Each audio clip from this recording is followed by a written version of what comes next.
What if I told you that a 5-year-old's crayon drawing brought down two liars in a packed courtroom? This is the true story of Rachel, a kindergarten teacher 8 months pregnant who came home early one afternoon and found her husband's mistress cooking in her kitchen, wearing her apron. What happened next wasn't just betrayal, it was an attack that sent Rachel to the hospital and left her daughter watching from the stairs. For weeks, Rachel's husband gaslit her, told her she was crazy, unstable, that she imagined the whole thing. He even tried to take her daughter away, claiming Rachel was the dangerous one. But here's what he didn't know. A camera had been recording everything, and his 5-year-old daughter had been drawing pictures in therapy, pictures that told a truth no adult wanted to admit.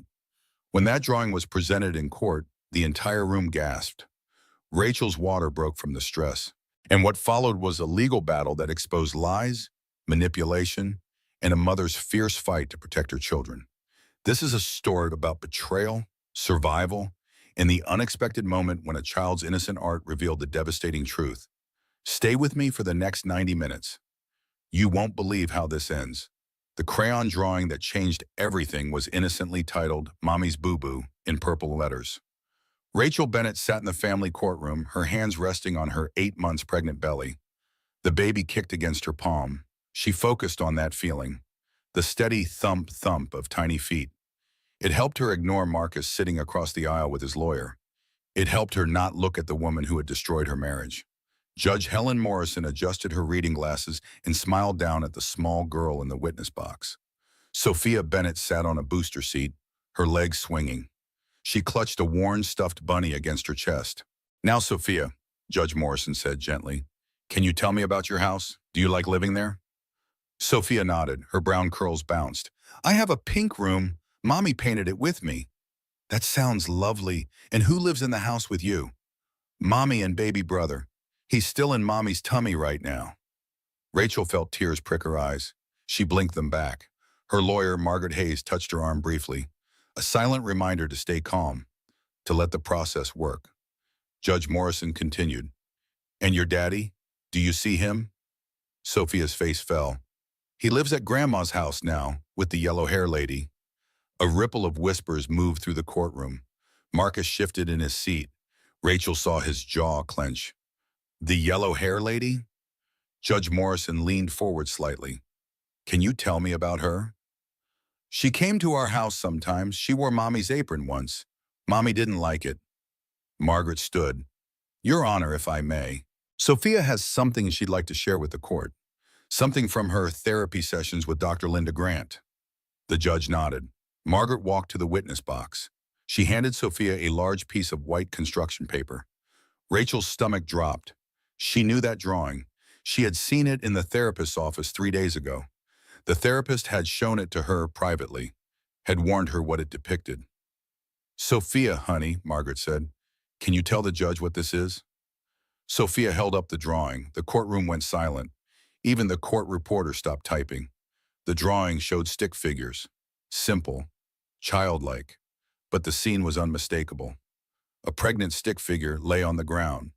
Red crayon marks surrounded her. Above her stood another stick figure with long yellow hair drawn like sun rays. The standing figure's arm was raised. In the corner, small and partially hidden, another tiny stick figure peeked from what looked like stairs. "This is what I saw," Sophia said. Her voice was small but clear. "When the yellow-hair lady pushed Mommy down."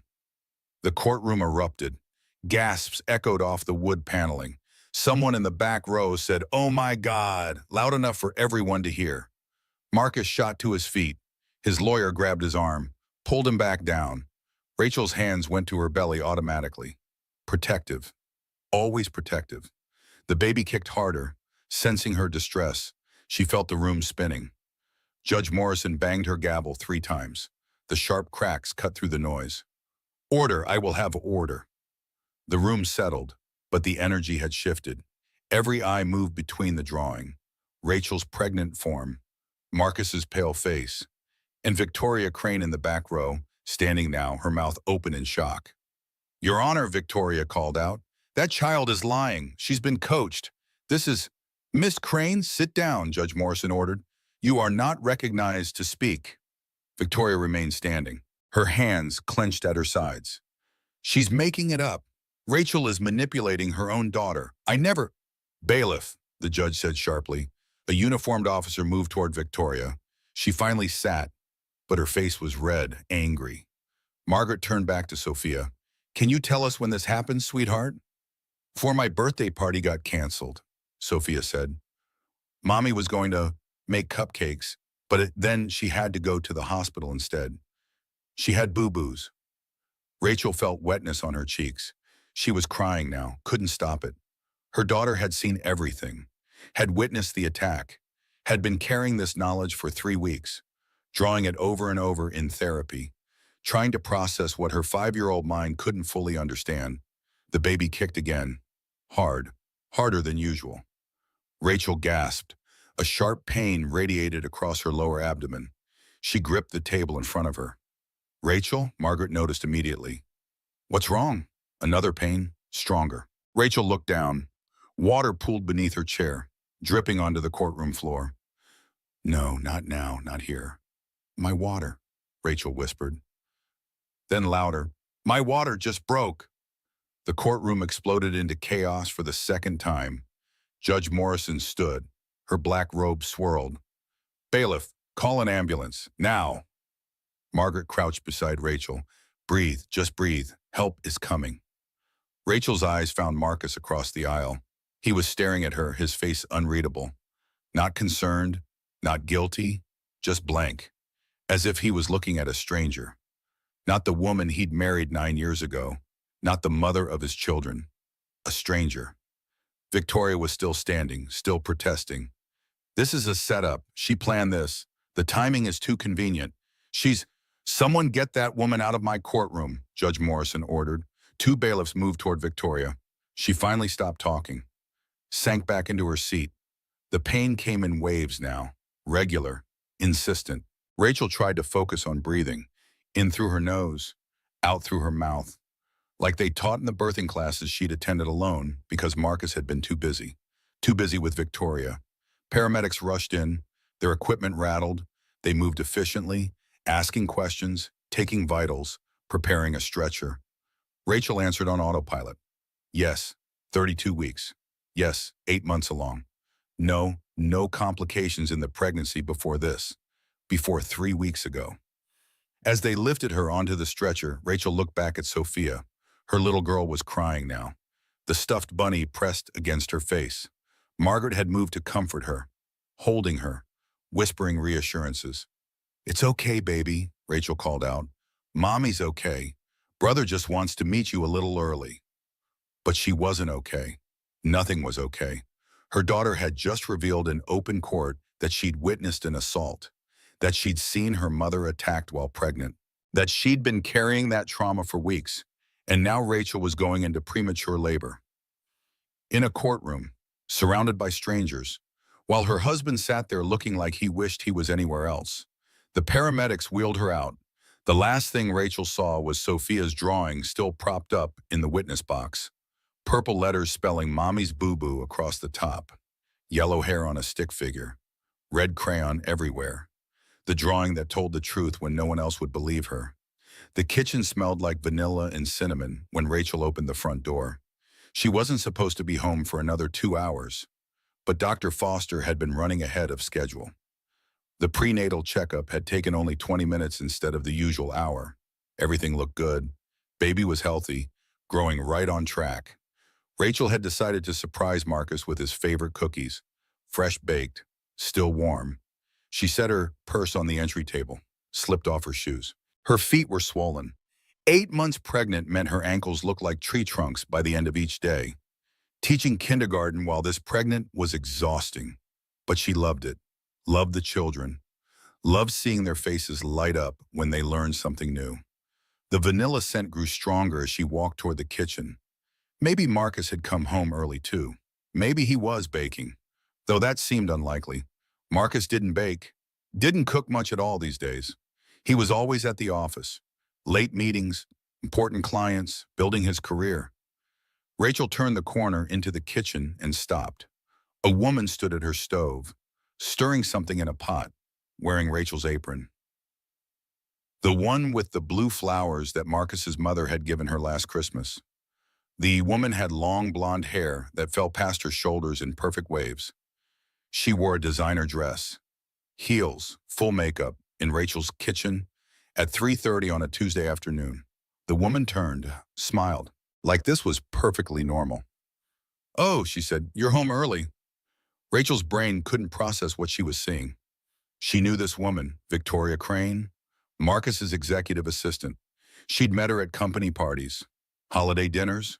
Victoria had always been friendly, professional, had even brought a gift when Sophia was born, a silver rattle that Rachel had tucked away in a drawer, too expensive to actually use. "Victoria?" Rachel's voice came out higher than normal. "What are you doing here?" Victoria turned back to the stove, stirred the pot again. The motion was casual, comfortable, like she'd done it 100 times before. "Making dinner, Marcus asked me to. He said you've been too tired to cook lately." The baby kicked, hard, as if sensing Rachel's confusion. Her rising alarm, Rachel pressed her hand to her belly, tried to stay calm. There had to be an explanation, a reasonable explanation. "Marcus asked you to cook in our house?" Rachel stepped further into the kitchen.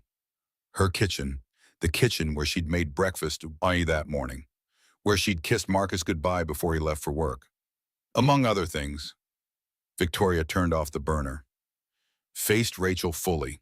Her smile had changed. There was something sharp in it now, something that made Rachel's skin prickle. "We should talk, actually. This is probably the perfect time." "Talk about what?" But Rachel already knew. Somewhere deep in her gut, below the baby, below the fear, she knew. Victoria untied the apron, folded it neatly, set it on the counter. "Marcus and I are in love. We have been for 2 years now. She gestured around the kitchen, the house. "This was always temporary, a transition period, until the time was right." The words didn't make sense. Rachel heard them, understood them individually, but strung together, they were nonsense. Marcus loved her. They were having a baby, their second baby. They were a family. "You're lying." Rachel's voice shook. "Marcus would never." "Marcus has been sleeping with me for 2 years, Victoria interrupted. Her tone was matter-of-fact, like she was discussing the weather. "Every late night at the office, every business trip, every time he said he had a meeting, he was with me." Rachel's legs felt weak. She grabbed the edge of the counter. The granite was cold under her palm, real, solid. Everything else felt like it was dissolving. "I don't believe you." But even as she said it, memories flooded back. Marcus coming home smelling different. Cologne she didn't recognize. Lipstick on a shirt collar he claimed was from a client's wife at a party. His phone always face down. Password changed. Texts at midnight that he answered in the bathroom. God, she'd been so stupid. The signs were all there. Victoria pulled out her phone, tapped the screen a few times, held it up. Photos, dozens of them. Marcus and Victoria at restaurants. At the beach, in bed. Rachel looked away before she could see more. "I need you to leave." Rachel's voice was barely a whisper. "Get out of my house." "Actually," Victoria said, sliding her phone back into her pocket, "Marcus asked me to move in. He's filing for divorce. He wants me here. With him. You're the one who needs to leave." The kitchen tilted. Rachel gripped the counter harder. This couldn't be happening. This was her home, her family, her life. "Sophia," Rachel said, "we have a daughter. We have another baby coming in 4 weeks." Victoria's expression shifted. Something almost triumphant crossed her face. "About that? I'm pregnant too, due 3 weeks after you. Our children will grow up together, be a real family." Rachel's stomach lurched. She thought she might be sick. Victoria was pregnant, with Marcus's baby, while Rachel stood here 8 months along with his other child. How was this possible? How had she not known, not seen this coming? He wouldn't do this. But Rachel's voice had no conviction now, because clearly he would. Clearly he had. He did. Victoria moved closer. Too close. Rachel could smell her perfume. Something expensive and floral. "And honestly, Rachel, you should have seen it coming. You stopped trying. You got comfortable. Predictable. Marcus needs someone who challenges him, excites him. That's not you anymore. The words hit like physical blows, each one landing, each one true in its own terrible way. Rachel had gotten comfortable, had stopped wearing makeup every day, had traded her heels for flats when her feet swelled, had fallen asleep during movies instead of staying up late talking, had become boring, ordinary, a pregnant wife and mother. Nothing special.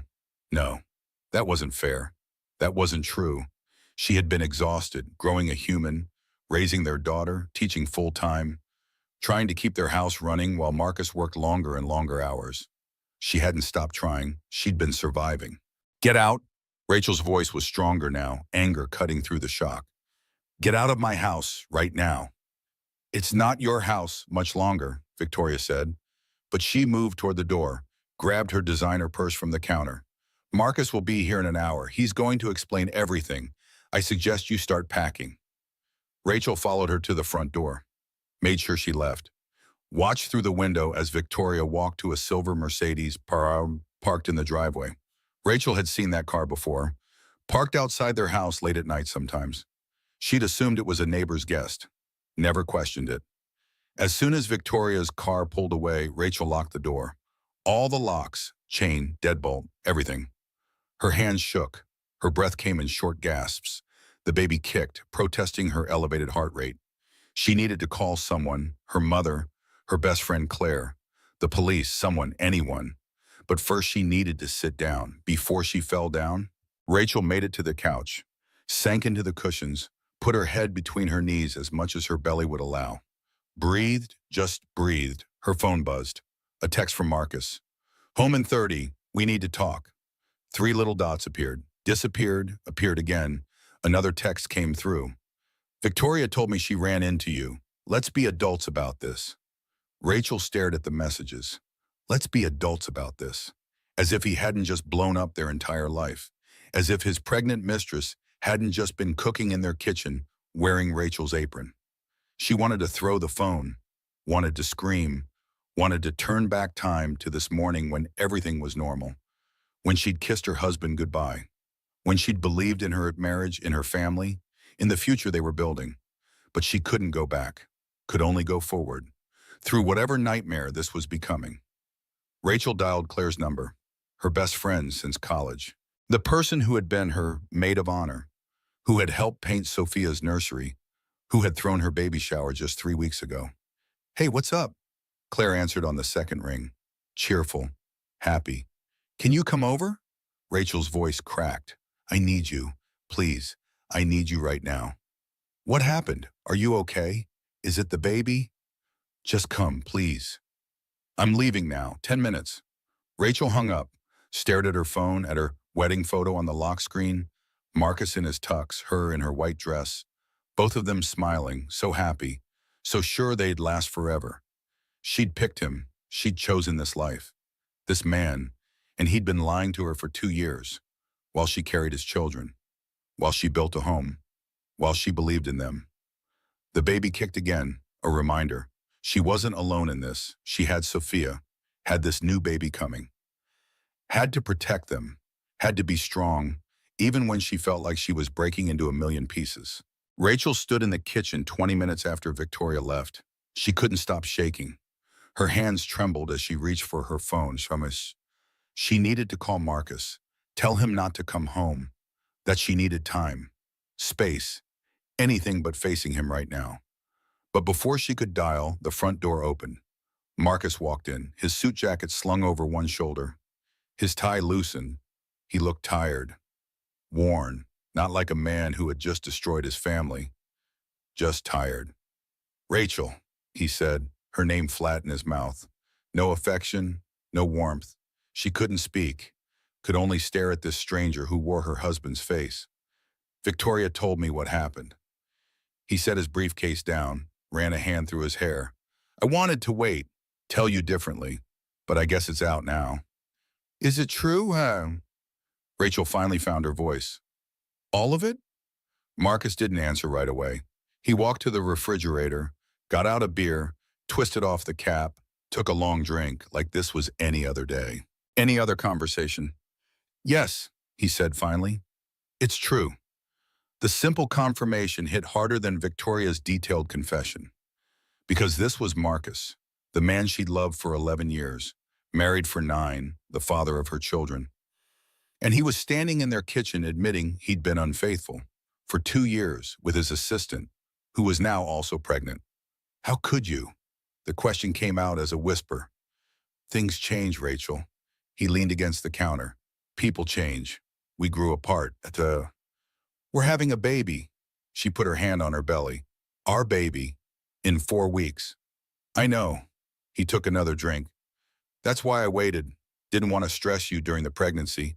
But Victoria showed up today, and I guess she decided it was time.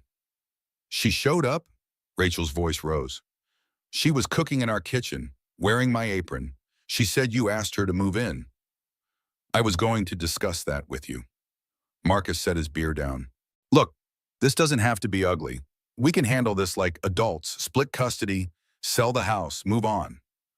Move on, like their marriage was a job he was quitting, like their family was a lease he wasn't renewing, like 9 years meant nothing. I don't want a divorce. The words tumbled out. Desperate. We can fix this. Go to counseling, work through it. For Sophia, for the baby. Rachel.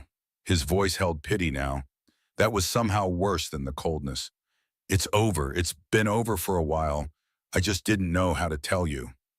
The kitchen door swung open. Victoria walked back in. She'd left. Rachel had watched her drive away, but now she was back, walking into Rachel's home like she belonged there. So what are you doing here? Rachel turned on her. I told you to leave. Marcus gave me a key months ago. Victoria held it up, dangling from a keychain shaped like a heart. I wanted to make sure you were okay, that you weren't making this harder than it needs to be. Making this harder? Rachel's voice cracked. You're sleeping with my husband. You're pregnant with his baby. You're in my house. How could this possibly be harder?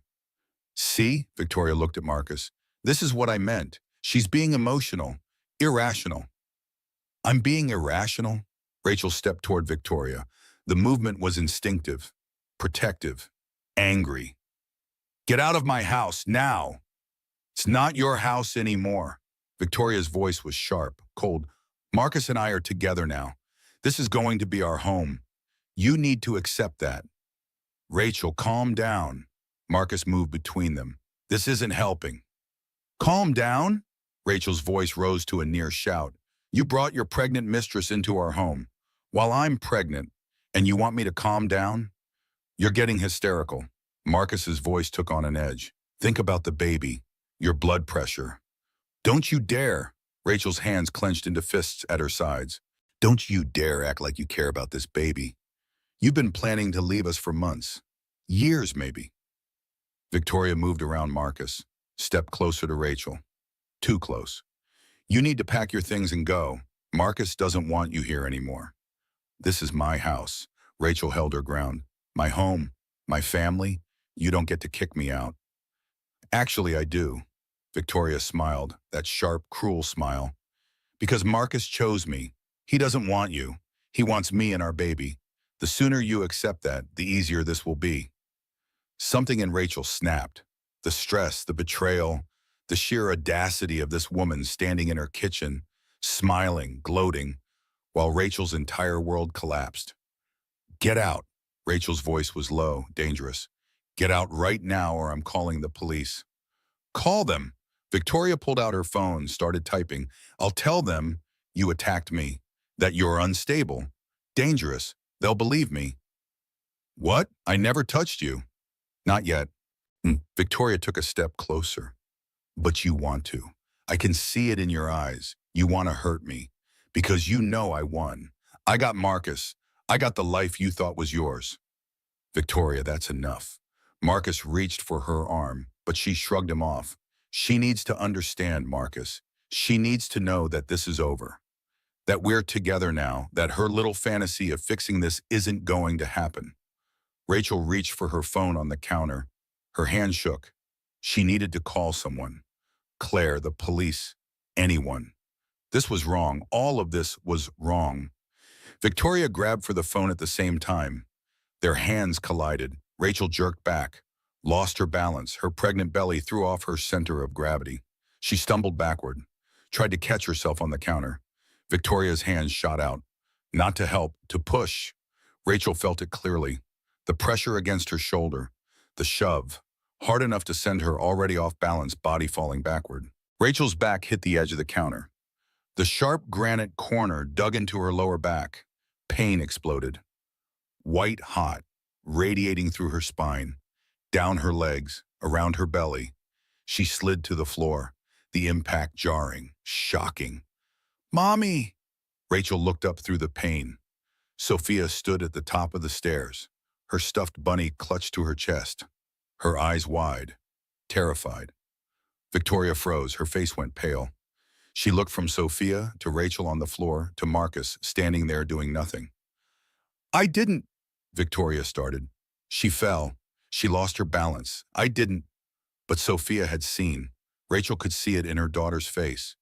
The confusion, the fear, the knowledge that something terrible had just happened. "It's okay, baby," Rachel tried to say, but her voice wouldn't work properly. Everything hurt. Her back, her belly. Something was wrong. Something was very wrong. Marcus finally moved, knelt beside her. "Rachel, are you hurt?" She couldn't answer. Could only press her hand to her belly. "Please let the baby be okay. Please, please." "Call 911. Marcus looked up at Victoria. "Call them now." Victoria stood there, frozen. Phone in hand, not moving, just staring at Rachel on the floor. "Victoria, call them." She finally moved, ran out of the kitchen. Rachel heard the front door slam, the sound of a car starting, driving away. Sophia came down the stairs, slowly, carefully. She knelt beside Rachel, pressed her stuffed bunny into Rachel's hand. "For you, Mommy, Mr. Floppy makes boo-boos better." Rachel gripped the soft, worn fabric, focused on her daughter's face. "Call 911, baby, like we practiced, remember? 911. Sophia nodded, her face serious. She was 5 years old and she was calling for help because her mother was hurt and her father was just kneeling there doing nothing useful. Rachel heard Sophia's voice, small and scared. "My mommy fell down. There's red stuff. Please come help her." "Oh, red stuff." Rachel looked down. Blood seeped through her maternity dress. Not a lot, but enough. Enough to know something was very wrong with her baby. She closed her eyes, held Mr. Floppy against her chest, and prayed that help would come in time. The hospital ceiling tiles were white with small black dots. Rachel had counted them. 17 times now. Anything to not think about what was happening. About the monitors beeping, the IV in her arm, the contraction bands wrapped around her belly. She'd been here for 6 hours. The doctor said the baby was okay. Not in distress, but Rachel was having contractions. Early labor signs. They'd given her medications to try to stop it, to give the baby more time. 4 more weeks. That's all they'd be needed. Just 4 more weeks. But lying in this hospital bed, Rachel felt like she'd aged 4 years. The door opened. She didn't have to look to know it was Marcus. She'd recognize his footsteps anywhere. Quick, confident, like he owned every room he walked into. "How are you feeling?" He stood at the foot of her bed, not close enough to touch, not far enough to be a stranger. Rachel didn't answer, just kept staring at the ceiling. 18. 18 tiles. The doctor said the baby's okay. That's good. That's what matters. Still, she said nothing. What was there to say? That she'd ended up in the hospital because his mistress had pushed her. That their daughter had witnessed it. That everything was very much not okay. "Rachel, we need to talk." Marcus moved closer, sat in the chair beside her bed. "About what happened." "You mean about Victoria pushing me?" Rachel's voice came out flat, empty. "She didn't push you." Marcus's voice was calm, too calm. "You fell. You were upset. You lost your balance." Rachel finally turned to look at him. "She pushed me. I felt her hand on my shoulder. Sophia saw it." "Sophia is 5 years old. She doesn't understand what she saw. You were arguing. You stumbled. Victoria tried to catch you. That's all that happened. The words were so confident, so certain, like he'd been practicing them, perfecting them. Rachel felt something cold settle in her stomach. He was lying, rewriting what happened, making her doubt her own memory. I know what happened, Marcus. Do you? He leaned forward, his expression earnest, concerned. Because honestly, Rachel, you've been under a lot of stress. The pregnancy, finding out about Victoria and me. Dr. Foster mentioned at your last appointment that your blood pressure was elevated, that you seemed anxious. Rachel's breath caught. You talked to my doctor? She's concerned about you, about your mental state. I am too. He reached for her hand. She pulled away. This kind of stress isn't good for the baby. Maybe you need to talk to someone, a therapist. I need a therapist because your mistress attacked me? No one attacked you, Rachel. You fell. And now you're creating this narrative where Victoria is the villain, where I'm the bad guy. But that's not reality. Ash'Alline, that's your anxiety talking. This wasn't happening. He couldn't be doing this. Couldn't be sitting here in her hospital room trying to convince her that what she knew happened didn't actually happen. But he was, and he was good at it. So good that for a moment, just a moment, she wondered if maybe she had imagined the push. If maybe her pregnancy hormones and stress had made her misunderstand. No, she knew what she felt, what she saw, what Sophia had witnessed. Where's Sophia? Rachel asked suddenly. Where's our daughter? With my mother. I thought it was best, given everything. Your mother, Patricia Bennett, who had never liked Rachel, who had told Marcus he was marrying beneath him, who probably loved that her son was leaving his kindergarten teacher wife for a sophisticated executive assistant. I want to see her. Bring her here. The hospital isn't a good place for children. She's better off at my mother's house. Safe. Calm. Safe. The word felt like a threat, like Marcus was saying Sophia wasn't safe with Rachel, that Rachel was the danger. Not Victoria, who had pushed a pregnant woman, not Marcus, who had been cheating for 2 years. Rachel. I want to see my daughter. Rachel's voice rose. The monitors beeped faster. Bring her here, now. Rachel, calm down. This is exactly what I'm talking about. You're getting emotional, irrational. The doctor said you need rest. A nurse rushed in. Is everything okay? Your blood pressure is spiking. I'm fine. Rachel forced herself to breathe. Slower, deeper. I just want to see my daughter. The nurse checked her monitors, adjusted her IV. You need to stay calm for the baby. Try to relax. Marcus stood. I'll let you rest. We can talk more tomorrow, when you are feeling better. He left before she could respond. The door swung shut behind him. Rachel was alone again, with the beeping machines and the white ceiling tiles and the terrible knowledge that her husband was trying to make her doubt her own reality. She pressed the call button. The nurse came back. Can I make a phone call? Rachel asked. I need to call my friend. Of course. Do you need help getting your phone? Rachel pointed to her purse on the table. The nurse handed it to her. Rachel's hands shook as she scrolled through her contacts. Found Claire's name. Hit call. Hey, how are you feeling? Claire answered immediately. I've been so worried. I came by earlier, but they said you were sleeping. He's lying, Rachel said without preamble.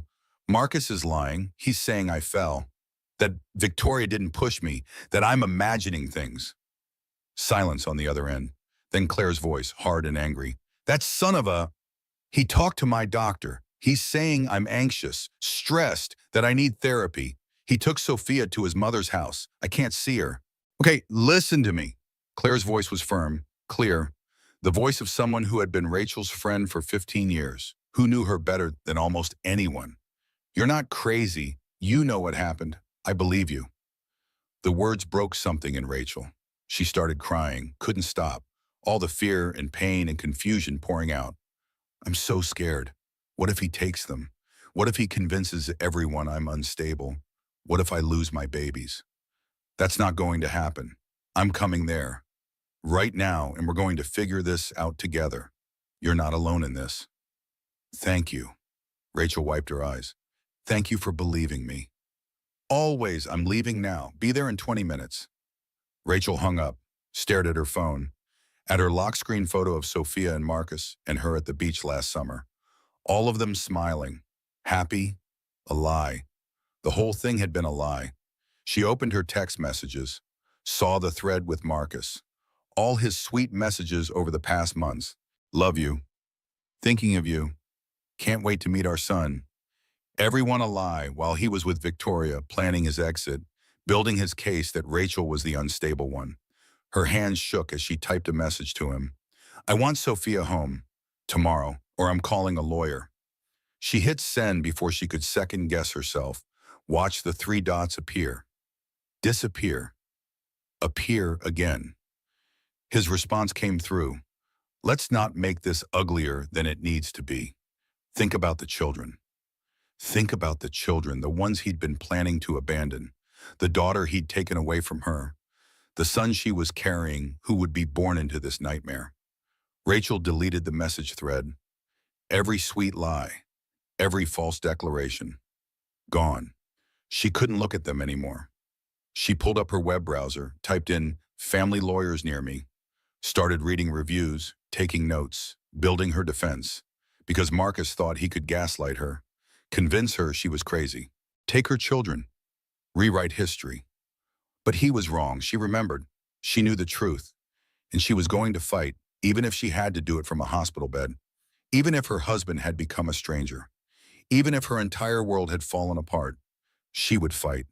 For her children, for herself, for the truth. The baby kicked, strong and steady, a reminder that she wasn't alone, that she had someone counting on her. Two someones, and she wouldn't let them down. Rachel picked up her phone again, started documenting everything. The timeline of events, Victoria's confession, the push, Marcus's lies, every detail while it was fresh, while she was certain, before he could make her doubt anymore. She typed until her hands cramped, until her eyes burned, until she had 5 pages of notes. Facts, truth, evidence of what really happened. And then she saved it, backed it up, sent it to Claire, made sure it couldn't be erased or lost or denied. Because she knew now what Marcus was capable of, what he was willing to do, and she wasn't going to let him win. 3 a.m. Rachel couldn't sleep. Every time she closed her eyes, she saw Victoria's hand pushing her, felt the sharp edge of the counter against her back, heard Sophia's frightened voice calling for help. The hospital room was dark except for the glow of monitors, quiet except for their steady beeping.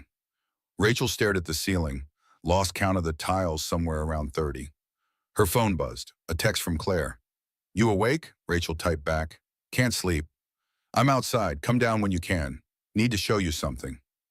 Rachel frowned. Claire was outside the hospital at 3 in the morning. She pressed the nurse call button on. A tired-looking woman in purple scrubs appeared. Everything okay, honey? My friend is downstairs. Can I go down to see her? Just for a few minutes? The nurse checked her monitors. You're stable. Baby looks good. I don't see why not. But stay in the wheelchair. And no more than 15 minutes. Rachel nodded. The nurse helped her into a wheelchair, wheeled her down to the lobby. Claire stood by the entrance, her hair in a messy bun, still wearing pajama pants under her coat.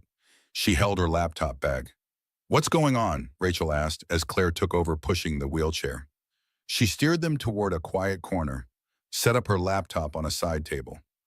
I couldn't stop thinking about what you said, about Marcus lying, about needing proof. Claire pulled up a chair next to Rachel. And I remembered something. Do you remember when Sophia was born? We installed that nanny cam in the kitchen to make sure the babysitter wasn't on her phone all the time. Rachel's heart started beating faster. That was 5 years ago. I know, but did you ever take it down? Rachel tried to think, to remember. They'd moved it from the living room to the kitchen when Sophia got older. Stopped needing a babysitter. It had become part of the bookshelf, blending in with the cookbooks and picture frames. She couldn't remember the last time she'd thought about it. I don't think so. Rachel gripped the wheelchair arms. But even if it's still there, it's probably dead.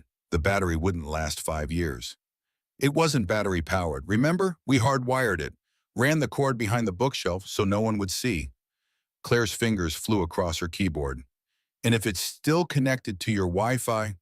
She pulled up an app, typed in a password. The screen flickered. Then an image appeared. Rachel's kitchen. Empty, dark, but clearly her kitchen. The camera was still working, still recording. Oh my God. Rachel leaned closer. It's still on. It saves to cloud storage automatically, has been this whole time. Claire's voice was excited, urgent. Rachel, if it was recording 3 weeks ago, she didn't finish the sentence. Didn't need to. They both knew what it meant. If the camera had been recording, it had captured everything. Victoria's confession, the push, all of it. Claire's fingers moved faster, scrolling through dates, times. What day was it? The day Victoria came over? March 19th, around 3:30 in the afternoon. Claire found the date, the timestamp, clicked play. The video filled the screen. Rachel watched herself walk into the kitchen. Stop. Stare at Victoria standing at the stove. Every word, every movement, captured in perfect clarity. Victoria's confession. Marcus and I are in love. We have been for 2 years. Victoria showing the photos on her phone. Every late night at the office, every business trip. He was with me. Victoria's cruel smile. I'm pregnant too. Due 3 weeks after you. Rachel's hands covered her mouth, watching herself stumble but seeing the shock and pain on her own face. It was like watching a stranger, like watching a terrible movie, except it was her life, her kitchen, her nightmare. The video continued. Marcus arriving, standing there, drinking his beer, his flat voice saying, "It's true, boy," like he was admitting he forgot to buy milk. Not that he'd been cheating for 2 years. Then Victoria coming back, the argument escalating.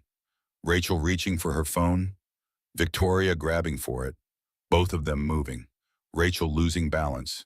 And there it was, clear as day, Victoria's hand on Rachel's shoulder.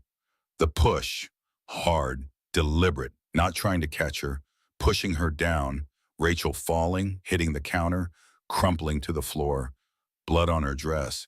Sophia's small voice from off camera. "Mommy!" Victoria's face going pale. "I didn't." Then running, the front door slamming. The video continued. Marcus kneeling beside Rachel. Sophia coming down the stairs with her bunny, making the 911 call, all of it. Every second, documented, time-stamped, saved to the cloud. Rachel was crying. She didn't remember starting, just felt tears running down her face, hot and fast and unstoppable. "You have it," Claire whispered. "You have proof. He can't lie his way out of this. She can't claim you fell. It's right there, everything."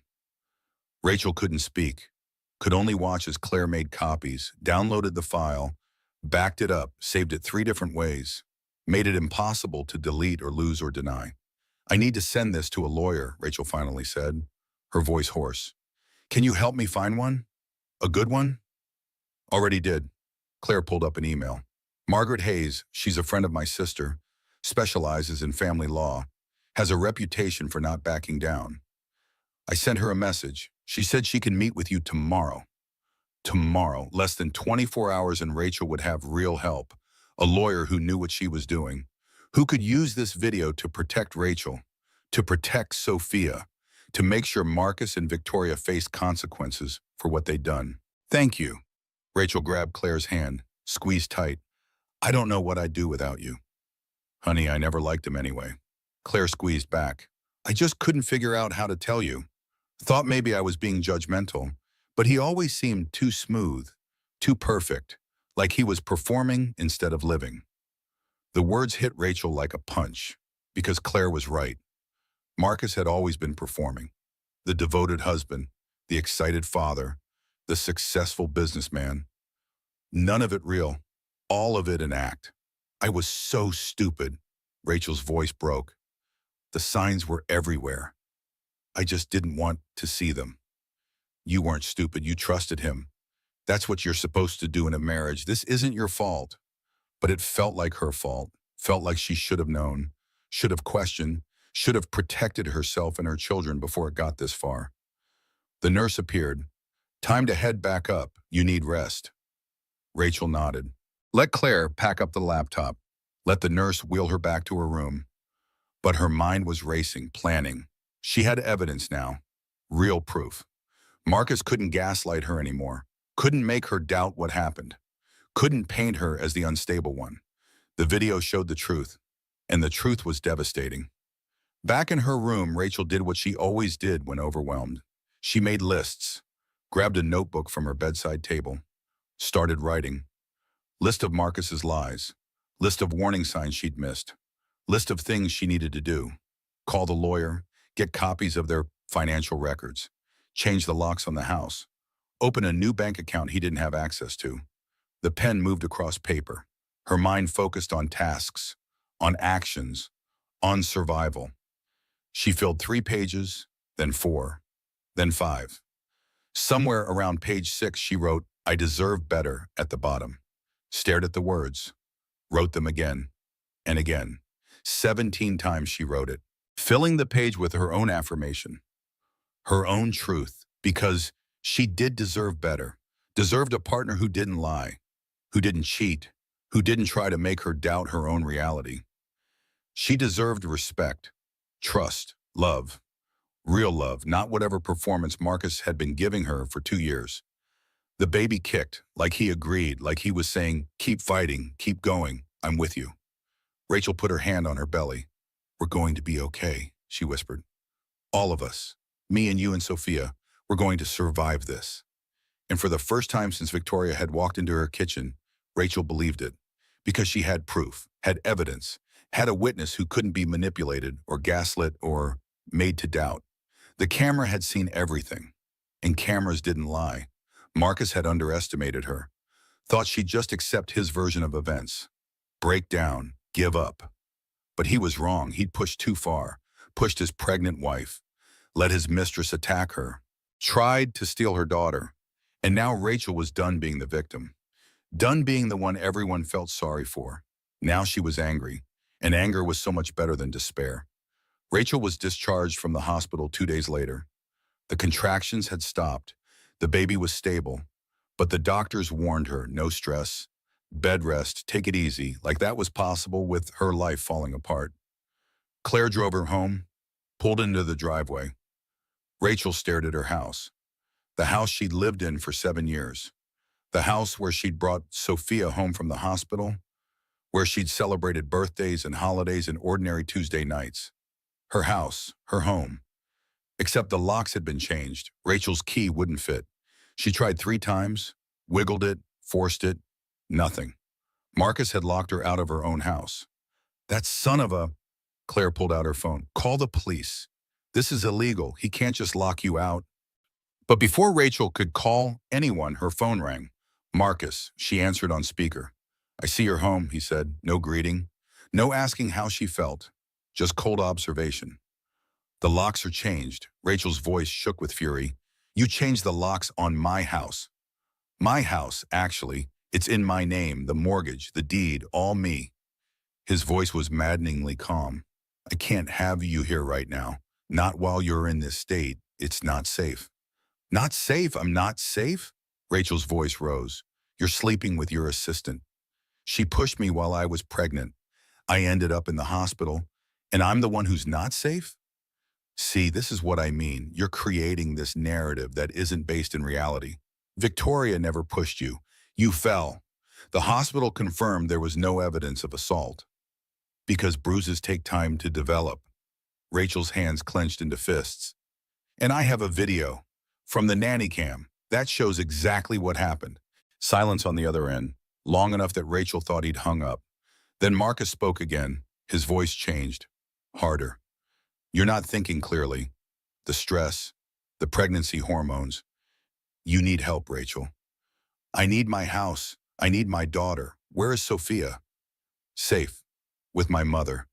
Where she'll stay until you get yourself together. You can't keep her from me. I'm her mother. And I'm her father, and I'm concerned about her safety, about your mental state. I've filed for emergency custody. The hearing is next week." The words hit like a physical blow. Emergency custody. He was actually trying to take Sophia away from her, claiming she was unfit, dangerous, while he was the one having an affair. While his mistress was the one who'd attacked a pregnant woman. "You won't win." Rachel forced her voice steady. "I have proof. I have the video. Everyone will see what really happened. We'll see what a judge thinks. Marcus hung up. Rachel stood on her front porch, locked out, her husband inside. Or maybe Victoria inside now. Maybe they'd already moved her in, already erased Rachel from the house, from the life, from everything she'd built. Come stay with me, Claire said quietly. You can't stay here and you need somewhere safe. Safe, that word again. But this time it wasn't a threat. It was an offer, a lifeline. Rachel nodded. Let Claire guide her back to the car. Drive her to Claire's apartment across town.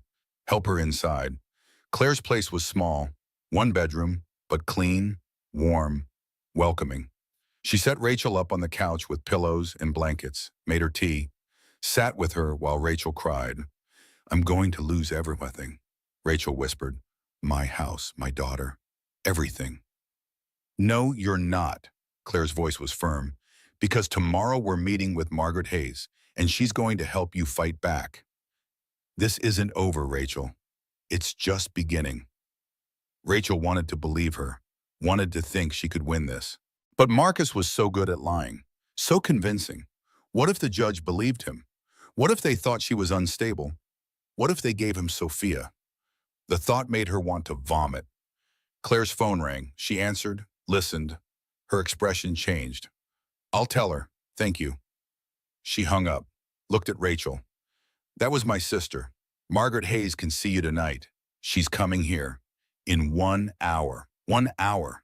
Rachel had 1 hour to pull herself together, to be coherent, to convince this lawyer that she was worth fighting for, that she wasn't crazy or unstable or any of the things Marcus was claiming. She went to Claire's bathroom, splashed water on her face, looked at herself in the mirror. Her eyes were red from crying, her face puffy, her hair a mess. She looked exactly like someone who'd spent 2 days in the hospital, who'd had their life destroyed, who was barely holding it together. But beneath that, beneath the exhaustion and fear, she saw something else. Determination, anger, fight. She was still in there, still fighting, still refusing to give up. Rachel braided her hair, put on clean clothes that Claire had grabbed from the house before Marcus changed the locks. Makeup to cover the worst of the puffiness. She couldn't do much, but she could look like someone who was trying, someone who hadn't given up. At exactly 7 o'clock, someone knocked on Claire's door. Margaret Hayes stood in the hallway, late 50s, gray hair cut in a sharp bob, black suit, briefcase. She looked like someone you wanted on your side in a fight. Rachel, Margaret said, shaking her hand firmly. I've reviewed the video Claire sent. I need to ask you some questions. Then I need to tell you exactly what we're up against. They sat at Claire's kitchen table. Margaret pulled out a legal pad, started asking questions, detailed questions, about the marriage, the affair, the attack, Marcus's behavior, his threats, everything. Rachel answered, honest, complete, holding nothing back. Every ugly detail, every moment she doubted herself, every sign she'd missed. All of it. Margaret took notes, asked follow-up questions, clarified timeline. By the end, she had 10 pages filled with her neat handwriting. Okay, Margaret set down her pen. Here's what's happening. Marcus has filed for emergency custody of Sophia.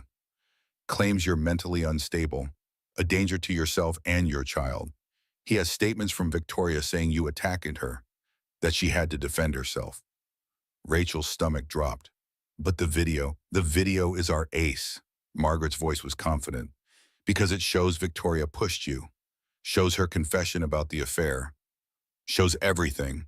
But Marcus doesn't know we have it yet, so he's moving forward with his lies, thinking he can win. Can he? Rachel's voice was small, scared. Not if I have anything to say about it. Margaret smiled. It wasn't a nice smile. It was the smile of someone who enjoyed crushing liars. We're going to file for a restraining order against Victoria. Criminal charges for assault, documentation of the affair for the divorce proceedings. And we are going to present that video in court. Let everyone see exactly what kind of people we're dealing with. What about Sophia? That was all Rachel really cared about, getting her daughter back, making sure she was safe. The emergency custody hearing is in 5 days.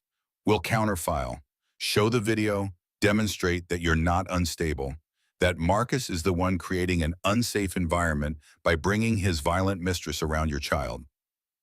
Margaret leaned forward. But Rachel, you need to understand something. This is going to get ugly. Marcus is going to try to paint you as crazy, unfit. He's going to bring up every time you are tired or stressed or emotional. He's going to twist everything to make you look bad. I can handle it. Rachel's voice was stronger now. I just want my daughter back. Then let's get to work. Margaret opened her briefcase, pulled out papers. I need you to sign these. Authorization for me to represent you. Request for financials. Counter petition for custody. We're filing everything tomorrow morning, and then we prepare for war. War. That's what her marriage had become. Not love or partnership or family. War. With her daughter caught in the middle, with her unborn son at risk, with everything she'd built under attack. But Rachel was done being a victim, done letting Marcus control the narrative, done doubting herself. She picked up Margaret's pen, started signing papers, one after another, authorizing, requesting, fighting back. This was her life, her children, her future, and she wasn't going to let Marcus or Victoria or anyone else take it away from her. She would fight, with every ounce of strength she had, until her children were safe, until the truth was known, until justice was served. The war had begun, and Rachel intended to win. The next 3 days passed in a blur of legal paperwork and preparation. Margaret was relentless, thorough. They went through Rachel's entire marriage, every bank statement, every text message, every social media post, building their case, piece by piece, truth by truth. Rachel stayed at Claire's apartment, sleeping on the couch, unable to go home, unable to see Sophia. Marcus's lawyer had convinced a judge to grant temporary custody to Patricia Bennett, Marcus's mother, until the emergency hearing could be held. Every night Rachel called. Patricia answered, put Sophia on speakerphone but wouldn't let them be alone, monitored every word. Every few minutes, Sophia would start to say something and Patricia would interrupt, change the subject, control the conversation. I miss you, Mommy, Sophia said on the third night, her voice small and sad. I miss you too, baby. So much. I'll see you very soon. Grandma says you're sick, that you need to rest. Rachel's hands clenched around the phone. Sick. Like she was the problem, like she was the one who'd destroyed their family. I'm feeling better, sweetie. Much better. That's enough for tonight, Patricia's voice cut in. It's bedtime. Say goodbye, Sophia. Bye, Mommy. I love you. I love you too, more than anything. The line went dead. Rachel stared at her phone, fighting the urge to drive to Patricia's house, to demand they give her daughter back. But Margaret had been clear. No contact, no showing up, no giving them any ammunition to claim she was unstable or unpredictable. So Rachel waited and prepared and counted down the hours until the hearing. On the morning of day 4, Margaret called. We have a problem. Marcus's lawyer filed a motion to exclude the video, claiming it's an illegal recording, that you didn't have consent from Victoria to film her. Rachel's stomach dropped. But it's my house, my camera. I know, and we'll fight it, but it's a delay tactic. If the judge grants the motion, we can't use the video in the emergency custody hearing. We'd have to wait for the full custody trial, which could take months. Months. Rachel couldn't go months without seeing Sophia, without being able to put her to bed, read her stories, hold her when she had nightmares. What do? We show up tomorrow. We make our case with or without the video. We have the medical records from the hospital, the 911 call recording, Sophia's therapist notes. It's not as strong as the video, but it's something. Something, not enough, but something.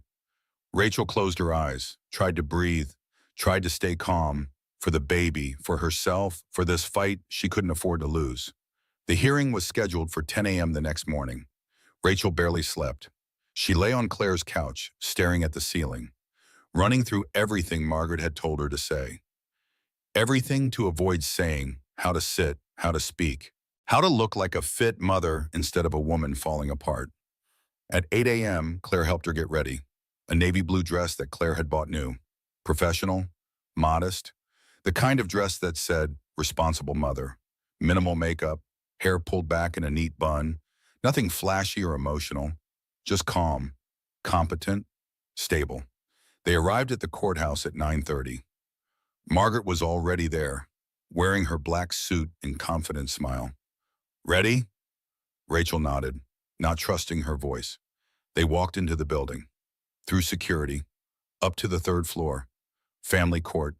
The hallway was crowded with other families, other crises, other lives falling apart behind closed doors. Marcus stood at the end of the hall with his lawyer, David Brennan, 50-something, expensive suit, the kind of lawyer who specialized in making wealthy men look good while their lives imploded. Marcus saw her. His expression didn't change. No guilt, no regret, nothing. Just cold assessment. Patricia Bennett sat on a bench nearby, Sophia beside her. Rachel's heart clenched. Her daughter, right there, 20 feet away. She started to move toward them. Margaret grabbed her arm. Not yet. The judge needs to see you following the rules, being appropriate. Rachel stopped, but she couldn't look away from Sophia. Her little girl in a pink dress Patricia had probably already picked out. Hair in perfect braids, looking scared and confused and so small. Sophia saw her. Her face lit up. Mommy! She started to run. Patricia caught her, held her saying, Stay here, Sophia. Remember what Grandma said. But it's Mommy. Sophia's voice broke Rachel's heart. I want Mommy. Soon, Patricia said firmly. After the judge decides. After the judge decides. Like Sophia was a toy they were fighting over. A possession to be awarded. Not a 5-year-old girl who just wanted her mother. The bailiff opened the courtroom doors. Bennett custody hearing. Everyone inside. They filed in. Rachel sat beside Margaret at the plaintiff's table. Marcus and his lawyer at the defense table. Patricia in the gallery with Sophia. The judge entered. A different judge than the one from the first hearing. This one was male, 60-something, gray beard, stern expression, Judge Richard Coleman. Margaret had given Rachel his background. Former prosecutor, tough on custody cases, believed children needed stability above all else. Not necessarily good for their case, but not necessarily bad either. Let's begin, Judge Coleman said. He opened a file. I've reviewed the initial filings. Mr. Bennett, your attorney says your wife is mentally unstable, that she attacked Miss Crane, that she poses a danger to your daughter. Is that correct? David Brennan stood. Yes, Your Honor. We have witness testimony from Miss Victoria Crane stating that Mrs. Bennett became violent during a confrontation, that Miss Crane had to defend herself. Mrs. Bennett fell during the altercation and was hospitalized. Rather than take responsibility for her actions, she's now claiming Miss Crane attacked her. Mrs. Bennett, the judge looked at Rachel. Your response? Margaret stood. Your Honor, Miss Crane is my client's husband's mistress.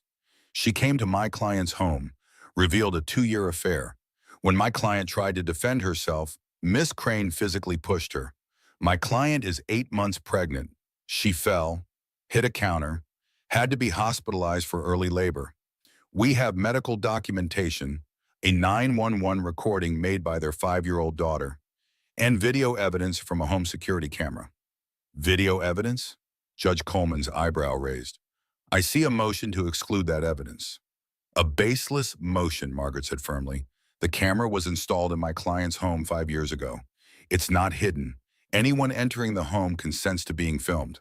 Miss Crane had been to the home multiple times over the past 2 years. She knew the camera was there. Did she? Brennan jumped in. Because there's no evidence Miss Crane ever saw this alleged camera, and recording someone without their knowledge or consent is perfectly legal in a private home in this state, Margaret interrupted. Your Honor, this motion is a delay tactic. Mr. Bennett and Miss Crane don't want this video seen because it proves they're lying, shows exactly what happened, shows Miss Crane's confession to the affair, shows her pushing my pregnant client, all of it. Judge Coleman was quiet, reading through papers. Finally, he looked up. I'll review the video in chambers. If it's as relevant as you claim, Miss Hayes, we'll admit it. If not, we proceed without it. 30-minute recess. He banged his gavel, left the courtroom. Margaret turned to Rachel. This is good. If he watches it, he'll see, he'll know. 30 minutes. Rachel sat in the hallway. Not allowed to talk to Sophia, not allowed to approach Marcus, just waiting. Claire sat beside her, held her hand, whispered reassurances. Patricia walked past them, stopped, looked down at Rachel with cold eyes. You should have been better to my son. The words were spoken softly, but they hit like a slap. Rachel looked up at her mother-in-law. Excuse me? Marcus deserves happiness. You made him miserable, trapped him with pregnancies, with your neediness. Victoria is what he needs, someone accomplished, sophisticated, someone from a good family. Claire started to stand. Rachel pulled her back down. You knew, Rachel said slowly, understanding dawning. You knew about the affair. Patricia smiled, thin and cold. Of course I knew. I encouraged it. Marcus deserves better than a kindergarten teacher from nowhere. I told him that from the beginning. Did you know Victoria attacked me? Victoria defended herself from you. Marcus explained everything. You're unstable. Everyone can see it. The sooner you accept that Sophia is better off with Marcus and Victoria, the easier this will be. Margaret appeared. Mrs. Bennet, I'd step away from my client if I were you, unless you want to add witness tampering to your son's problems. Patricia walked away, but the damage was done. Rachel felt the truth settling over her like ice water. Patricia had known, had supported the affair, had probably given Victoria her blessing, maybe even her help. And now she was supporting Marcus's lies, keeping Sophia from Rachel. All of it orchestrated, all of it deliberate. The bailiff opened the courtroom doors. Judge is ready. They filed back in. Judge Coleman sat at his bench. His expression was different now. Harder, angry. He looked at Marcus and Brennan. I've reviewed the video, all of it, and I have some questions. Margaret squeezed Rachel's hand under the table. This was it, the moment that would decide everything. Judge Coleman didn't waste time. He looked directly at David Brennan. Your client told me his wife attacked Miss Crane. The video shows the opposite. Would you like to explain that? Brennan stood slowly. Your Honor, the video is taken from an angle that doesn't show. It shows everything. The judge's voice cut through the excuse. It shows Miss Crane confessing to a 2-year affair. It shows her taunting your client's pregnant wife. It shows her making the first aggressive move. And it clearly shows her pushing Mrs. Bennet. There's no ambiguity here. Marcus's face had gone pale. He leaned over to whisper to his lawyer. Brennan held up a hand. Your Honor, if I could have a moment to confer with my client. You can confer all you want, but unless you have evidence that contradicts what I just watched, this emergency custody petition is denied. Sophia Bennet will be returned to her mother immediately. Your Honor, please. Marcus stood up. My wife is not stable. She's under tremendous stress. The pregnancy, finding out about Victoria, she needs help, professional help. I'm concerned about what she might do. What she might do? Judge Coleman's voice rose. Your mistress pushed your pregnant wife hard enough to send her to the hospital. And you're concerned about what your wife might do? Sit down, Mr. Bennet. Marcus sat, but his expression had changed. Rachel saw it. The mask slipping, the cold calculation underneath. He wasn't upset about losing. He was angry about being caught. Margaret stood. Your Honor, I'd like to request a restraining order against Miss Victoria Crane. She has proven herself to be a danger to my client and her unborn child. We also request that Mr. Bennet have no contact with Sophia outside of supervised visitation until we can address the custody arrangement properly in divorce proceedings. Granted on both counts. Judge Coleman signed papers. Didn't even look up. Miss Crane is to stay at least 500 feet from Mrs. Bennet at all times. No contact, no communication. If she violates this order, she'll face criminal charges for the assault. As for you, Mr. Bennet, supervised visitation only. I'll be forwarding this video to the district attorney. They can decide if criminal charges are warranted. Your Honor, this is excessive. Brennan tried again. My client is Sophia's father. He has rights. So does his wife. The wife he lied about. The wife whose attacker he's been protecting. The wife he locked out of her own home. Judge Coleman finally looked up. His expression was granite. The locks will be changed back today. Mrs. Bennett will have full access to her home. Any belongings Mr. Bennett has in the house, he can retrieve with a police escort. But that house belongs to Mrs. Bennett now. Clear? Rachel felt tears sliding down her face. She couldn't stop them. Didn't try to. The judge believed her, saw the truth. Was protecting her and Sophia. After days of fear and doubt and fighting, finally someone with power was on her side. Bailiff, please bring Sophia Bennett forward. The bailiff went to the gallery, spoke quietly to Patricia. She looked furious, clutched Sophia's hand, but she had no choice. She let go. The bailiff guided Sophia to the front of the courtroom. Sophia saw Rachel. Her face crumpled. She ran, fast as her little legs would carry her, crashed into Rachel's arms, buried her face in Rachel's shoulder. Rachel held her daughter, breathed in the smell of her shampoo, felt her small body shaking with sobs. "It's okay, baby," Rachel whispered. "I've got you. Mommy's got you." "I was scared," Sophia cried. "Grandma said you were sick, that you might not get better. I thought I wouldn't see you again." "I'm right here. I'm fine. We're together now." Judge Coleman watched them, his expression softer. "Sophia, do you want to go home with your mommy?" Sophia nodded. Didn't lift her head from Rachel's shoulder, just nodded hard. "Then that's where you'll go. Bailiff, make sure they get to their car safely." The judge stood. Everyone else stood too. He left through his chamber door. As soon as he was gone, Patricia rushed forward. "This isn't over. We're appealing. You haven't won anything." Margaret stepped between them.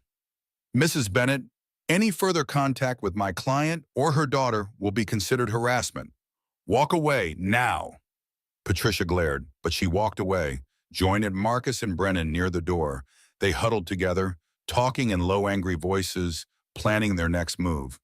But for now, right now, Rachel had won. Had Sophia back, had her home back, had proof that she'd been telling the truth. Margaret gathered her papers.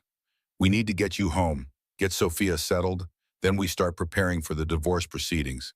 This isn't over, but you did good today, Rachel. Really good." Rachel nodded, still holding Sophia. Not ready to let go. Might never be ready to let go again. Claire appeared beside them. "My car's out front. Let's get out of here." They walked out together through the courthouse, past the security, into the warm spring sunlight. Sophia held Rachel's hand the entire way, gripped tight, like she was afraid Rachel might disappear if she let go. In the car, Sophia finally spoke. "Mommy, I drew pictures. In therapy. Pictures of what I saw." Rachel's throat tightened. "I know, baby. Dr. Linda showed me some of them. I drew the yellow hair lady pushing you. I drew you falling down. I drew the red stuff." Sophia's voice was matter of fact, the way children spoke about traumatic things, without fully understanding the weight of them. "Dr. Linda said drawing helps when we see scary things." "She's right. Drawing does help." "Are you okay now? Is baby brother okay?" Rachel put her hand on her belly. "We're both okay. Brother is strong, just like his big sister." Sophia smiled. Small but real. "Can we go home? I want to sleep in my pink room." "Yes, we're going home right now." Claire drove them to the house. Rachel's house? She used her old key. It didn't work. The locks were still changed, but Margaret had anticipated this. She'd arranged for a locksmith to meet them there. He was already waiting, working on the front door. 15 minutes, he said. "I'll have you in." They waited in the yard. Sophia ran around the grass, chasing butterflies, acting like a normal 5-year-old again. Not the scared little girl from the courtroom, just a kid, playing free. Rachel watched her, felt the baby kick, watched her daughter laugh. And for the first time in weeks, she felt something like peace. This was her family, her daughter, her son, her home. Not perfect, not undamaged, but hers. And she would protect it, no matter what came next. The locksmith finished, handed Rachel new keys. "All set. No one gets in without these." Rachel opened her front door, stepped inside. The house looked different, colder somehow, like it knew what had happened here. Sophia ran upstairs to her room. Rachel heard her little feet on the floor above, the sound of joy, of homecoming. Claire helped her check the house, make sure Marcus and Victoria hadn't taken anything important. Rachel's jewelry was still there, the family photos, Sophia's baby book. Nothing seemed missing, just violated, used, tainted by their presence. "We'll make it yours again," Claire said. "New paint, new furniture if you want, whatever you need." Rachel nodded. She would reclaim this space, make it safe again, make it feel like home instead of a battlefield. But that could wait. Right now, she just needed to be here, with Sophia, in their space, together. That night, Rachel read Sophia 3 bedtime stories, tucked her in with Mr. Floppy, kissed her forehead, sat beside her bed until she fell asleep. Then Rachel went to her own room, the room she'd shared with Marcus. The bed they'd slept in. She couldn't sleep there. Not yet. Maybe not ever. She went back to Sophia's room, lay down on the floor beside her daughter's bed. The carpet was soft, familiar. She could hear Sophia breathing above her. Steady, peaceful, safe. Rachel put her hand on her belly, felt the baby move. Both her children with her. Both safe. Both hers. She closed her eyes, and for the first time in weeks, she slept. 2 weeks later, Rachel sat in the same courtroom where Sophia's drawing had changed everything. But this time was different. This time, the courtroom was packed. The custody battle had become public. News cameras outside, reporters in the gallery. Everyone wanted to see how this would end. Judge Helen Morrison presided again. She'd requested to finish what she'd started, to see this case through. Rachel was grateful. Judge Morrison had believed her from the beginning, had seen the truth in Sophia's drawing. Margaret sat beside Rachel, calm, prepared. They'd spent 2 weeks building their case, gathering evidence, taking depositions. Patricia Bennett's deposition had been particularly revealing. Text messages between her and Victoria, money transfers, proof that Marcus's mother had been funding the affair, helping Victoria, encouraging her son to leave his pregnant wife. The evidence was devastating, and today everyone would see it. Marcus sat with Brennan. Victoria was there too, in the back row, as close as the restraining order would allow. She looked different now, the confidence gone, replaced with something harder, more desperate. Her pregnancy was showing now, just like Rachel's had been 2 weeks ago, except Rachel's pregnancy was over. Baby James had been born 5 days ago, 3 weeks early, healthy, perfect, 7 pounds of pure love. Claire was watching him today, giving Rachel the strength to be here, to face Marcus and Victoria, to end this once and for all. Judge Morrison called the court to order. "We're here for the final custody determination in the matter of Bennett versus Bennett. Miss Hayes, you may call your first witness." Margaret stood. "Your Honor, I'd like to play the security footage we previously discussed, the full recording, so the court can see exactly what happened in Mrs. Bennett's home on March 19th. "Objection," Brennan jumped up. "We've already litigated the video. The judge has seen it. There's no need to—" "The public has a right to see it," Margaret interrupted. "This case has been tried in the court of public opinion. My client has been painted as unstable, violent, unfit. I want everyone in this room to see the truth." Judge Morrison considered. "Objection overruled. Play the video." The bailiff dimmed the lights. A screen lowered from the ceiling. The video began. Rachel couldn't watch. She'd seen it too many times, knew every second, every word, every terrible moment. But she heard the gasps from the gallery, heard the whispers, heard Victoria's confession echoing through the speakers. "Marcus and I are in love. We have been for 2 years. I'm pregnant too, due 3 weeks after you." Then the push, clear, undeniable. Victoria's hand on Rachel's shoulder. Rachel falling, the sound of her body hitting the counter. Sophia's frightened cry. All of it captured, all of it real. The video ended. The lights came back up. The courtroom was silent. Every eye turned to Marcus and Victoria. The truth was out. No more lies. no more manipulation. Everyone had seen exactly what kind of people they were. Judge Morrison looked at Victoria. "Miss Crane, stand up." Victoria stood slowly, her face pale. "You pushed a pregnant woman in her own home, hard enough to send her to the hospital. Do you deny this?" "She was attacking me," Victoria said. Her voice shook. "I was defending myself. The video shows no such thing. The video shows you taunting her, provoking her, and then physically assaulting her when she tried to defend herself." "Your Honor, if I may," Brennan tried to interrupt. "You may not." Judge Morrison's voice was ice. "I'm forwarding this video to the district attorney. Criminal charges should have been filed weeks ago.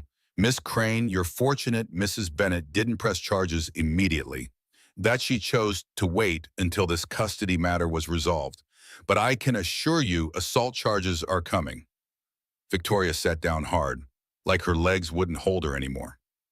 Marcus reached for her hand. She pushed him away, the cracks in their alliance showing. When everything fell apart, they turned on each other. "Now," Judge Morrison continued, "let's address custody. Mr. Bennett, you filed for emergency custody of your daughter, claimed your wife was unfit, based on lies, based on protecting the woman who attacked your pregnant wife. Do you have anything to say for yourself?" Marcus stood. For a moment, Rachel thought he might apologize, might show some remorse, some humanity. But then he spoke. "My relationship with Victoria doesn't make me a bad father. I love my daughter. I deserve to be in her life." "You do deserve to be in her life," Judge Morrison agreed, "but not on your terms, not anymore. Here's my ruling. Sole physical custody goes to Mrs. Bennett. You'll have supervised visitation. 2 hours, once a week, at a facility, with a court-appointed supervisor present. No contact with Sophia outside those visits. No discussion of Victoria. No attempts to manipulate or coach your daughter. If you violate these terms, your visitation will be suspended entirely. Clear?" "Your Honor, that's excessive," Brennan started. "What's excessive is lying to this court, is allowing your client's mistress to assault his pregnant wife, is keeping a 5-year-old child from her mother based on fabricated mental health concerns." Judge Morrison's voice rose. "Your client brought this on himself. He's lucky I'm allowing any visitation at all." She signed papers, handed them to the bailiff. "Full custody to Mrs. Bennett. Child support set at $3,000 per month. Mr. Bennett will also pay Mrs. Bennett's legal fees. All of them. And the house remains in Mrs. Bennett's possession. Mr. Bennett can take his personal belongings and nothing else." Rachel felt tears streaming down her face again. She'd won. Completely. Total custody, the house, child support. Everything she'd been fighting for. Everything Sophia needed to feel safe. Margaret squeezed her shoulder. "You did it." But they weren't done yet. The bailiff brought Sophia forward. She'd been waiting in a room with a child advocate. They'd kept her out of the courtroom, protected her from seeing the video again, from hearing the arguments. But now the decision was made, and Sophia needed to know. Judge Morrison smiled down at her. That same gentle smile from 2 weeks ago. "Sophia, do you remember me?" Sophia nodded, held her stuffed bunny. Mr. Floppy looked more worn now, more loved. "I want you to know that you're going to live with your mommy in your pink room. Is that okay with you?" "Yes." Sophia's voice was small but certain. "I want to live with Mommy and baby James. And you'll still see your daddy sometimes. But it'll be different than before. He'll visit you at a special place with someone there to help." "Okay." Sophia looked at Rachel. "Can we go home now?" "Yes, baby. We can go home." Sophia ran to Rachel, climbed into her lap despite Rachel's recovering body, wrapped her arms around Rachel's neck. "I love you, Mommy. I love you too, so much, forever." Judge Morrison banged her gavel. "We're adjourned." As people filed out, Victoria tried to approach. Margaret blocked her immediately. "Restraining order, Miss Crane, 500 feet. Walk away or I'll have the bailiff arrest you." Victoria glared, but she left, followed Marcus out a side door, running from the cameras, from the reporters, from the consequences of their actions. Rachel didn't watch them go, didn't care where they went. They weren't her problem anymore, weren't her family, weren't her concern.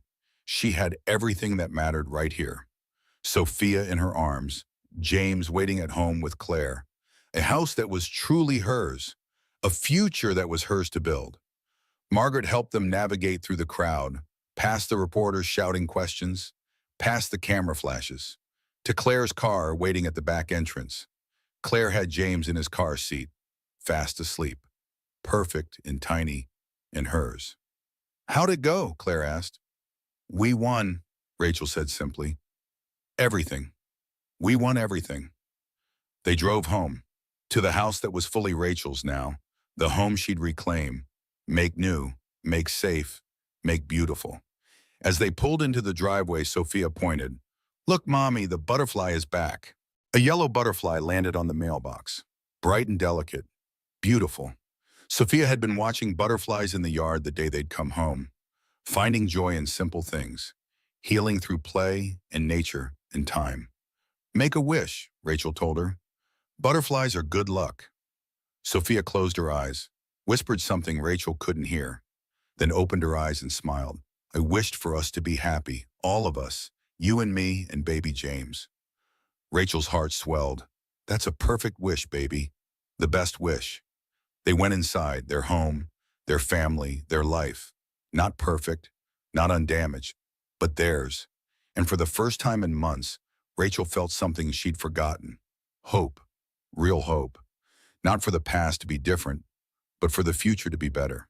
For the three of them to build something new, something whole, something worth fighting for. She'd survived the worst, the betrayal, the attack, the fight, and she'd come through it stronger, wiser, more certain of what mattered. Not the house or the money or the marriage. But this, Sophia's laugh, James's tiny fingers wrapped around hers. The knowledge that she'd protected them, fought for them, won for them. This was victory, not revenge, not getting even, just peace, just love, just knowing she'd done everything right when everything went wrong. And that was enough. More than enough. Everything. 3 months later, Rachel stood in her kitchen making pancakes. The same kitchen where everything had fallen apart. But it looked different now. She'd painted the walls, soft gray instead of the beige Marcus had chosen. New curtains, bright yellow with white flowers, plants on the windowsill, herbs she was growing with Sophia. The space felt lighter, warmer, hers. Sophia sat at the table coloring. Not the traumatic scenes from before, just normal kid drawings, a butterfly, a flower, her family, 3 stick figures now instead of 4. Mommy, Sophia, baby James, no one else. No one missing, just their family, complete on its own. James was in his bouncer, 4 months old now, chubby cheeks, big smile. He'd started laughing last week. The sound filled the house with joy, made everything worth it, every tear, every fight, every moment of fear, all worth it for his laugh. "Mommy, can we go to the park today?" Sophia asked. She'd started asking instead of assuming, started checking, making sure it was okay, making sure Mommy wasn't too tired or too sad. It broke Rachel's heart. 5-year-olds shouldn't have to check on their mothers like that. But they were healing, both of them, slowly, with therapy and time and love. "The park sounds perfect," Rachel said. She flipped a pancake, Mickey Mouse shaped, Sophia's favorite. "Maybe Claire will come too, and we can have a picnic. Can I bring my sidewalk chalk? I want to draw butterflies." "Of course, you can draw whatever you want." The doorbell rang. Rachel wiped her hands on her apron, the new apron. Not the one Victoria had worn. That had gone straight in the trash. This one was bright red with black polka dots, cheerful, sunny, nothing like the old one. She opened the door. Marcus stood on the porch. It was Saturday, his supervised visitation day. But he was 2 hours early, and he looked different. Tired, worn, like the past 3 months had aged him 10 years. "What are you doing here?" Rachel kept her voice neutral, calm, the way her therapist had taught her. "Don't engage, don't escalate, just boundaries." "I need to talk to you." Marcus's voice was quiet. "Please, just 5 minutes." "About what?" "Child support is current. Visitation is scheduled for this afternoon. There's nothing to discuss." Rachel, please. He looked past her into the house, into the home that used to be his. I need to apologize. Really apologize, not the fake ones in court, a real one. Rachel considered. Part of her wanted to slam the door, tell him to leave, that he'd lost the right to apologize months ago. But another part, the part that wanted closure, wanted to hear what he had to say. 5 minutes, on the porch. Sophia doesn't need to see you until it's time for your visit. Marcus nodded. Rachel stepped him aside, closed the door behind her, leaned against it, arms crossed, waiting. I was wrong, Marcus started, his voice cracked. About everything. The affair, bringing Victoria into our home, trying to take Sophia, lying to the court, all of it. I was selfish and cruel and I destroyed our family. The words were right, but Rachel had heard pretty words from Marcus before, heard promises and declarations. All meaningless, all lies. She didn't respond, just waited for him to continue. Victoria left, he said, 2 weeks after the final custody hearing. Said she couldn't handle the scrutiny, the publicity, being labeled as the other woman. She moved to California, took the baby, my son. I haven't seen him since. Rachel felt a pang of sympathy, then pushed it away. Marcus had made his choices. Victoria had made hers. The consequences were theirs to bear. Not Rachel's problem anymore. I'm sorry, Marcus continued, not because I lost, not because things didn't work out how I planned, but because I hurt you, because I hurt Sophia, because I put my wants ahead of my family's needs. You deserve better. You deserve loyalty and respect and love. Real love, not whatever I was giving you. Rachel looked at him, really looked, at the man she'd married, the father of her children, and felt nothing. No love, no hate, no anger, just emptiness where he used to be. Thank you for saying that, she said finally. It doesn't change anything, doesn't fix what you broke, but I appreciate you saying it. Can we, Marcus hesitated, can we be civil? For Sophia? I know I don't deserve your forgiveness, but maybe we can find a way to co-parent that doesn't hurt her more than she's already been hurt. Rachel thought about it, about Sophia asking to see her daddy sometimes, about James who would grow up knowing Marcus was his father even if he barely remembered him, about the years ahead, school plays, graduations, weddings maybe, a lifetime of having to interact with this man who had destroyed their family. We can try, Rachel said carefully, but that means respecting boundaries. No showing up unannounced. No trying to manipulate or control. No bringing whatever woman comes after Victoria around Sophia without discussing it with me first. Can you do that? Yes, I can do that. Then we can try. For Sophia, not for you, not for me, for her. Marcus nodded, looked relieved. Thank you. I know I don't deserve your kindness. But thank you. He left, got in his car, drove away. Rachel watched him go, then went back inside, to her kitchen, her daughter, her son, her life. Sophia looked up from her coloring. Was that Daddy? Yes, he came by early, wanted to talk. Is he staying? No, baby. He'll see you this afternoon at your visit. Like always.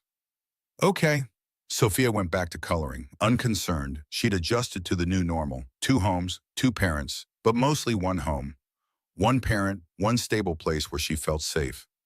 Rachel finished the pancakes, served them with maple syrup and strawberries. They ate together at the table, James and his bouncer nearby, making happy baby sounds. Sophia chattering about butterflies and sidewalk chalk, and her friend Emma from kindergarten. Normal. This was what normal looked like now. Small moments, simple joys, no drama, no betrayal, no lies. Just a mother and her children, building a life, one day at a time. After breakfast, Rachel called Claire. Park day, I'm buying coffee. Always. I'll bring my camera. James is at that perfect chubby baby phase. Need to document it.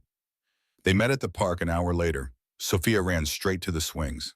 Claire pushed her while Rachel sat on a bench with James.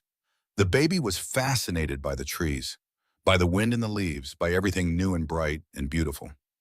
You look happy, Claire observed. Like really happy, not fake happy. Rachel smiled. I am happy, Or at least I'm getting there. It's strange. The divorce isn't even final yet. I'm a single mom with 2 kids and no husband, living on child support and my teaching salary. Everything I was supposed to avoid. Everything Marcus made me feel ashamed about potentially becoming. But, but I feel free by him. Lighter, like I can breathe again.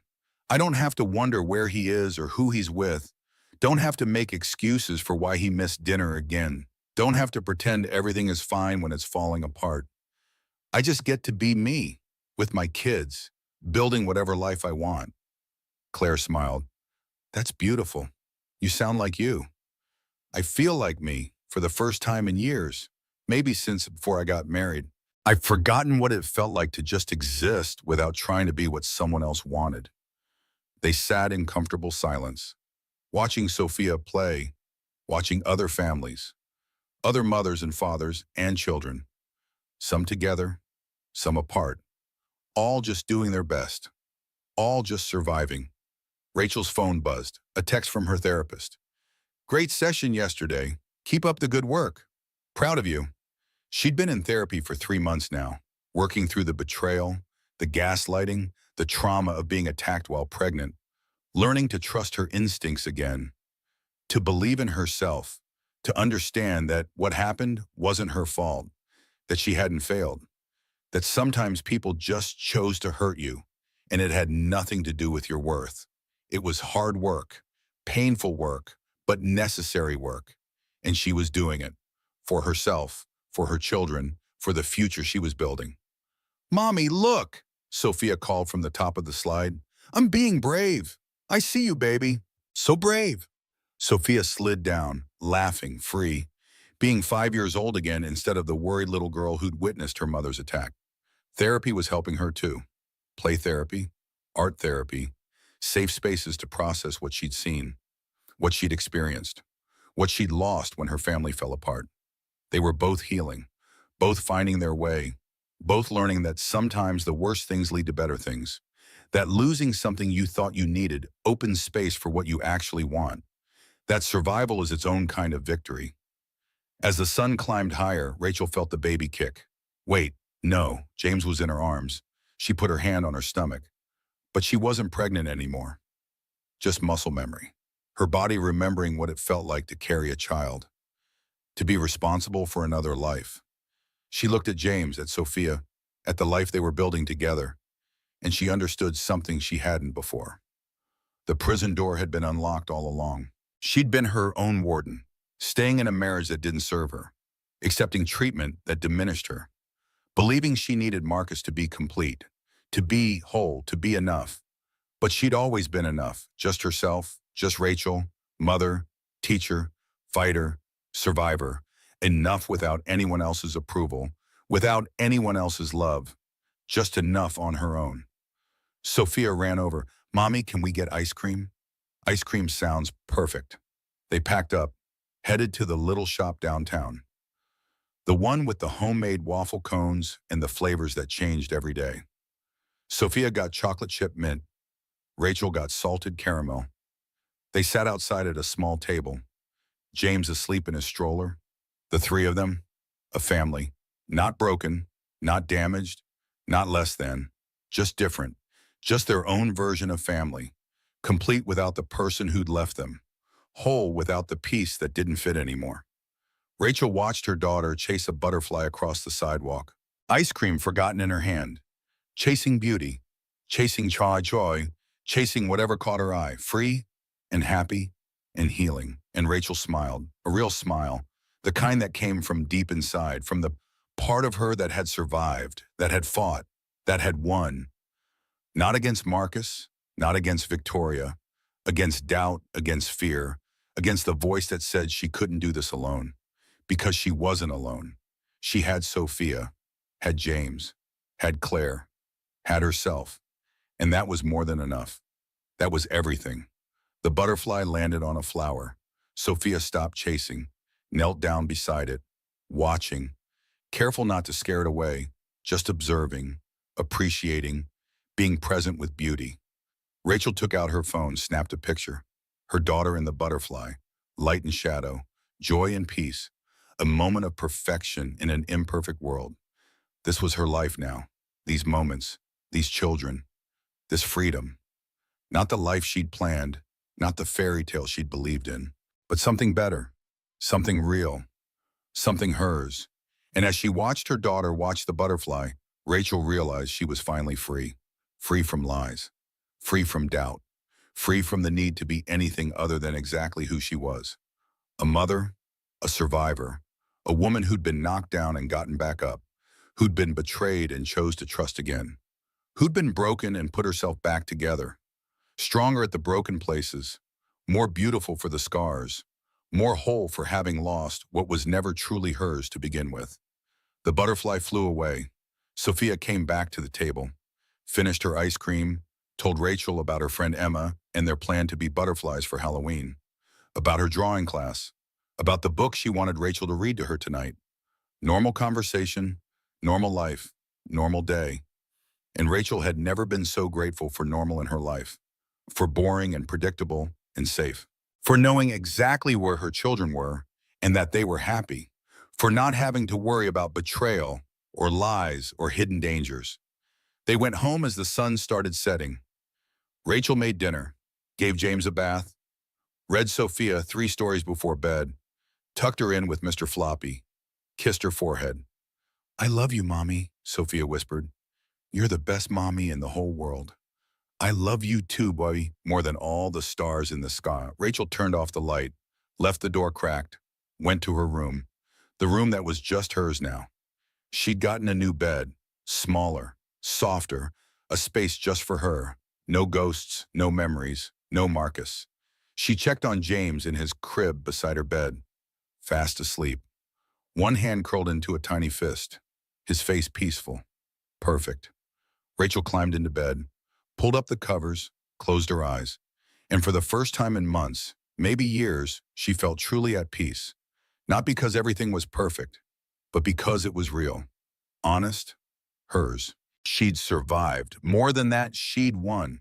Not against Marcus, against fear, against doubt, against the voice that said she couldn't do this alone. She'd proven she could, that she was strong enough, brave enough, enough. And that knowledge, that certainty, that victory was the best thing she'd ever fought for. Better than any marriage, better than any fairy tale, better than any lie disguised as love. This was real. This was hers. This was everything. And it was enough. Rachel's story didn't end with revenge. It ended with peace, with her 2 children, with a home that was finally truly hers. She chose herself when everyone told her she couldn't make it alone. And that choice changed everything. If Rachel's story resonated with you, if you've ever felt gaslit, betrayed, or like you had to fight just to be believed, I want you to know something. You're not alone. You can assume there are thousands of people listening right now who understand exactly what that feels like. And here's how you can help others find this story. Hit that like button if Rachel's strength inspired you. Your like helps other women who need to hear this find their way here. Drop a comment below, even just one word about how this story made you feel. Comments tell YouTube this story matters, that these voices matter. Share this with someone who needs to hear it. Maybe it's a friend going through a divorce. Maybe it's someone who's been told they're too emotional or too sensitive. This story might be exactly what they need today. And if you want more stories like this, real stories about survival, justice, and the quiet strength it takes to rebuild your life, subscribe to this channel and hit that notification bell. Because every week I bring you stories of women who fought back, who found their voice, who chose themselves. Remember, Rachel won because she documented the truth, because she had friends who believed her, because she refused to let anyone rewrite her reality. Your truth matters too. Your story matters. And sometimes the bravest thing you can do is simply refuse to disappear. Thank you for listening. Thank you for being here. And thank you for supporting real stories about real survival. I'll see you in the next one.